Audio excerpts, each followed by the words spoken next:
a solution to that problem. They're going to have to wake up to the fact that it's going to keep happening. It's just going to keep happening until they fucking wise up. I don't know. What time do I have here? What are we looking at? Todd Goss? What time is it? It's 12:30. Well, We got more time. Next right around the clock. in that case, I'll tell you about a short one about an adult that I knew at one of my various jobs. This is called Diapers for Grandpa. This is sort of a follow-up to my book. I forgot to write about this job, so I wrote this short little 44-pager about it. I met an adult version of these kids that are taking guns to school. He's a kick in the ass. His name is Ron. A tall, skinny guy with a dark beard and a middle-of-the-back-length ponytail. He wore a combination of biker apparel and army fatigues and boots. He didn't talk much, but when he did, he was usually pissed off at somebody that we worked with. He hated management, of course. His pet name for the captain, the boss, was Baldy, and Rose, the foreman, was simply the cunt. He hated the pharmacists because he thought they were snooty. He hated the other packers because they left him with all the shitty work. He hated everybody, and at times I wondered whether or not he hated me. It turned out that Ron lived between our old house off of South 36th Street and the Ross Island Bridge, which I drove in on each day. Ron asked if I wanted to try pooling it for a trial period. I agreed to give it a whirl for a couple of weeks. One day, when I pulled over at 30th and Powell to let him out at his apartment, he invited me in. Hey man, wanna come in? Smoke some killer bud and see my new toy? Ron invited. Hell yeah, I eagerly accepted. What the fuck? Ron lived in a cheap white trash apartment development. It was, however, very tastefully decorated and recently cleaned and dusted. My old lady isn't here! She gets freaked out when I start whipping out my weapons. He lit a joint, took a huge fucking hit and passed it to me. Oh, this is killer fucking bud, man, he said, exhaling through his nose. He passed the fat joint to me. I was impressed. This was the late 80s. Most of my friends smoked little tiny individual pipe hits to conserve their weed. I started out back in the heyday of the joint, and it's still my preferred method of smoking. I took a hit. The weed smelled damn fresh and fragrant. Holy shit. Ron disappeared for a minute. After my third hit, I was getting mellow and relaxed. Freeze, motherfucker! Ron yelled from behind me. I turned around, startled as hell. Ron wore an automatic weapon around his neck on a little strap. He's pointing it at me. And he had a crazed gleam in his eye, and he looked pissed for a few seconds. He cracked up. Jesus fucking Christ, don't do that, Ron. Hey, man. Don't worry, man. It's not like loaded. Hey, man, want a beer? He reached into his refrigerator and pulled out a couple tall 16-ounce cans of Colt 45 malt liquor. If you must drink malt liquor, although I don't prefer it, it's the best brand in my book. It almost tastes like beer.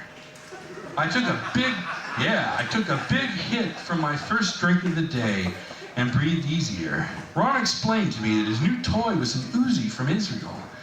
He let me hold it as he went back and forth into the bedroom for more toys to show me. He had a Chinese army rifle, a couple vicious-looking knives with blades at least a foot long, and a few handguns. I've always appreciated and admired lethal weapons, even though my wife sensibly won't let me keep any at home. Ron put his arsenal away except for the Uzi. He set us up with a couple more Colt 45s to slake our thirst and lit another fat joint. The weed and the alcohol began to loosen. Cradling his weapon in his arms like a newborn baby, he began to rant against our co-workers. Phil, man, did you notice what a cunt the cunt was to me today. I don't know what pissed her off, but I don't have to take that kind of shit. And then that bald old motherfucker, he can fuck off. He's been trying to get rid of me for 2 years, man. He doesn't like my long hair. He doesn't have the balls to ask me to get a haircut because he knows I'd fucking say no and kick his ass. He went on and on like that for a while. I tried to put a concerned look on my face. I agreed with him in principle, and I wanted to make sure he didn't put me on his enemy list for not paying attention. I nodded along with him frequently. I fetched us a couple more Colt 45s, each from his refrigerator, and listened to him bitch some more. One of these days, man, I'm gonna fucking go off on those fuckers, you know? He looked me in the eye and shook his fist, with his other hand wrapped around his Uzi. Yeah, I know, man. I wanted to waste a lot of motherfuckers' the jobs I had, I agreed. Clinked the cans together. Well, you're still new. Give it a few months and you'll be as pissed off as I am. His voice raised. He reached into his pocket for another joint. Fired it up. Don't worry, man. If heavy shit starts coming down and I fucking go off, I won't fucking take you out. You've been good to me, man. I appreciate the rides. I felt a little bit relieved. I thought he was probably just blowing off steam, but you never know. That's okay, Ron, buddy. You just get me high now and then and give me a few beers and you can have all the rides you want, I promised. Fuck yeah! Ron raised his can and leaned over to clink it with mine. He probably tuned in Mike Dustin's old favorite radio station, KGON. A few minutes later, his old lady, a rather passive-looking hippie chick, came home from her job. I left a couple minutes later. When I got home, I was fucking higher than a kite. I stretched out and took a nap for a couple hours. When I awoke, I told Marla about my new drinking buddy and his hate trip. She shook her head, terrified. All I can say is, it's your business if you want to hang around with people like that. But don't bring him here, she said in a menacing voice. When she uses that voice, I'm more afraid of what she might do than some long-haired hothead with an automatic weapon. Thanks. Blue-green gods, next. Hang around, have some fun. Come buy some books and merchandise and stuff. And Blue-green gods will be up very soon.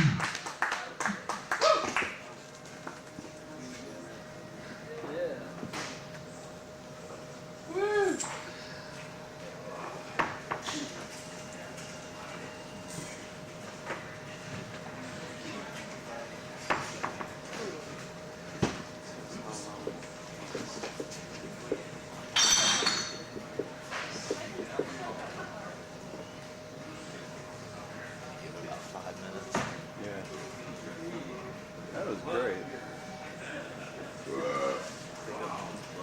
Yeah.